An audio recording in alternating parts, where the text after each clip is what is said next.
ഇവരൊക്കെ ഓരോ പാർട്ടിയുടെ ഭാഗമായി നിന്നുകൊണ്ട് പ്രവർത്തിച്ചവരാണ്, മറ്റൊരു പാർട്ടി രൂപീകരിച്ച് കരുത്ത് കാണിച്ചവരല്ല. ഇനി എടുത്തു പറയേണ്ടത് ഒരു പക്ഷേ ഇപ്പോഴും യുവാക്കൾ ഉൾപ്പെടെ മലയാളികൾക്ക് വലിയ സ്വീകാര്യതയുള്ള അടുത്ത താരത്തെക്കുറിച്ചാണ്. അത് മറ്റാരുമല്ല, ഇളയ ദളപതിയെക്കുറിച്ച് തന്നെയാണ്. ഏറ്റവും അധികം ചർച്ച ചെയ്യപ്പെട്ട ഒരു പക്ഷേ രാഷ്ട്രീയ പ്രവേശനം ഉണ്ടാകുമോ എന്ന് സംശയിക്കുന്ന, ഇപ്പോഴും ആ സംശയം ബാക്കി നിർത്തുന്ന താരം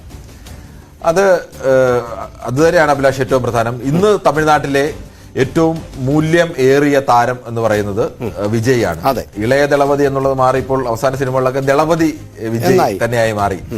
ദളപതി തന്നെയാണ് ഇപ്പോൾ സിനിമയിൽ ആ തരത്തിലേക്ക് മാറി. അല്ലെങ്കിൽ രജനീകാന്തിന്റെ അനിയൻ എന്നുള്ള ഇളയ ദളപതി എന്നുള്ള സ്ഥാനത്ത് നിന്ന് മാറി തലൈവർ തന്നെയായി, ദളപതി തന്നെയായി അദ്ദേഹം മാറിയിരിക്കുകയാണ്.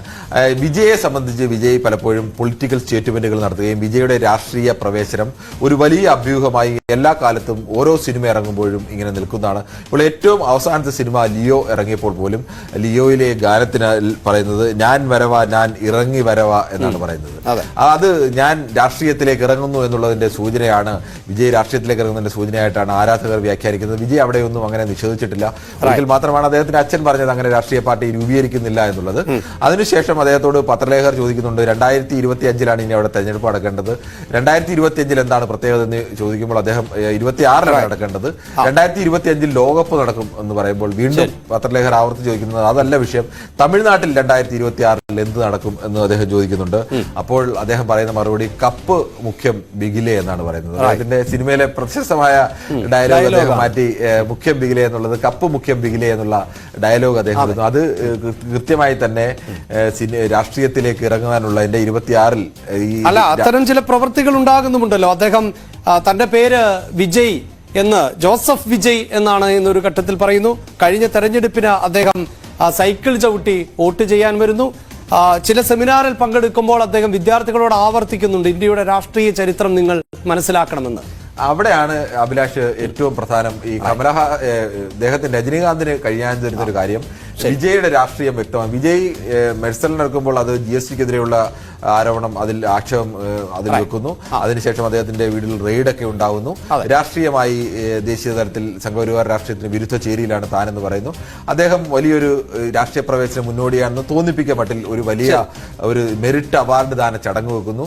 അവിടുത്തെ ജില്ലയിലെ ആയിരക്കണക്കിന് വരുന്ന വിദ്യാർത്ഥികൾക്ക് എല്ലാവർക്കും നേരിട്ട് വിജയ് തന്നെ മണിക്കൂറുകൾ നിന്ന് സമ്മാനം നൽകുന്നു. കോടിക്കണക്കിന് രൂപ ചെലവഴിച്ചാണ്, അവർക്ക് യാത്രാ ചെലവും ഭക്ഷണവും എല്ലാം നൽകിയാണ് കുട്ടികളെ എത്തിക്കുകയും അവർക്ക് മെറിറ്റ് അവാർഡ്, പണമടക്കമുള്ള മെറിറ്റ് അവാർഡ് നൽകിയത്.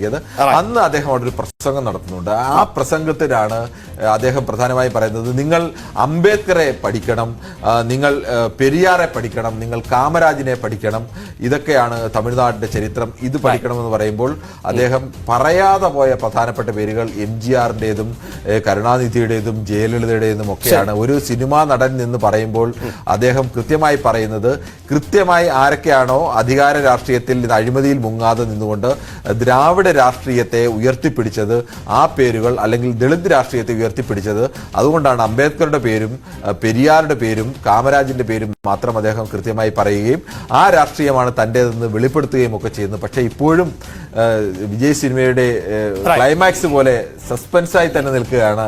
അദ്ദേഹം സിനിമയിൽ ഇറങ്ങുമോ ഇല്ലയോ എന്നുള്ള ചോദ്യം.